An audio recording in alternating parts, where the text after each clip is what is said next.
Okay guys, so mag-assemble ta sa atuang D12 monitor speaker. Alright, so mao na to ang mga parts. So mao na ni siya tanan guys, bali duha na siya ka box atong buhaton pero sa kaninga video isa lang. So mao na to ang back, mao na tong front, then side na to nakahati siya, nakaslit na siya kay pinaslanting man ni siya klaseng speaker good.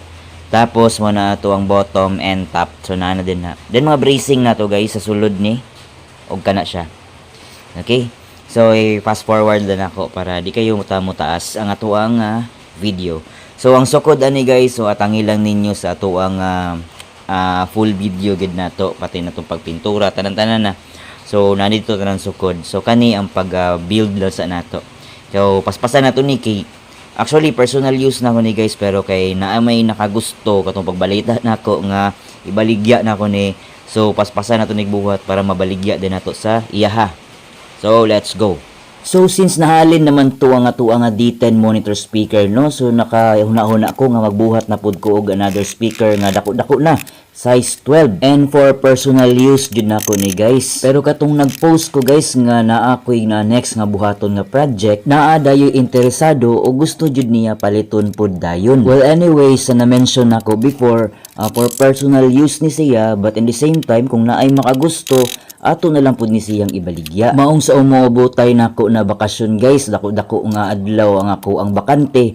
Nagaplano ko na maghimo kog daghan kaayong box para dali lang pud nato mahatag sa ato ang mga customer ang ilahang mga order. Well anyway, sa kanida nga project guys, box lang gid ang tuyo sa ato nga customer kay naa naman daw siya mga speaker nga size 12. So iyaha na lang ning i-load diri sa ato ang himuon nga box. And isa ni siya ka pares guys bali duha ni siya ka buok box. So sa kani nga video, isa lang ako ipakita kay tungod pareho lang naman pod nga procedure ang ato ang ginabuhat. So hapit na ni siya mahuman guys no. Sa pagbuhat nato og speaker box, ato adjud na siyang perminting butangan og wood glue.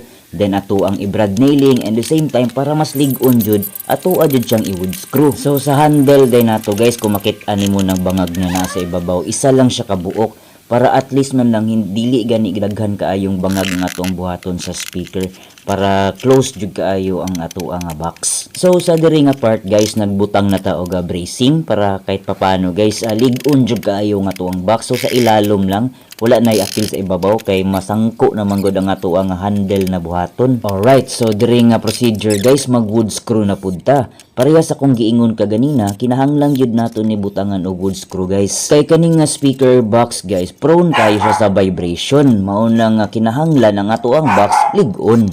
Sa baagid sa kong ero guys oy. So na-observe niyo guys na halos tanan o nakapalibot ani atong box, ako adyo ni siyang i-wood screw para in kaso man lang guys na kung matumba-tumba ni siya aksidente, at least kampante ta nga lig-on gid siya. Wow naman. Ug salamat kayo sa mga nagasubaybay sa ato nga video, ug ayaw kalimot pag-follow sa ato nga Facebook para updated ka sa ako mga videos. Salamat. Alright guys, nahuman na gyud ang atuang duha ka box. Bali ang kulang na lang gid nani is kaning diri sa handle. Next step nato sunod sa ato ang mga video na lang guys is kani magmasilya ta. Magmasilya. Masilya kay para matabunan nato ning mga screw. So inana yung itsura pag nakatindog guys kung ato siyang i-set as monitor speaker. So guys, ang iyang itsura pag monitor speaker. Right, so good. So next na lang sa ato ang mga video guys, update ko sa pag masilya then textured paint ani nga tuwang speaker box. Alright.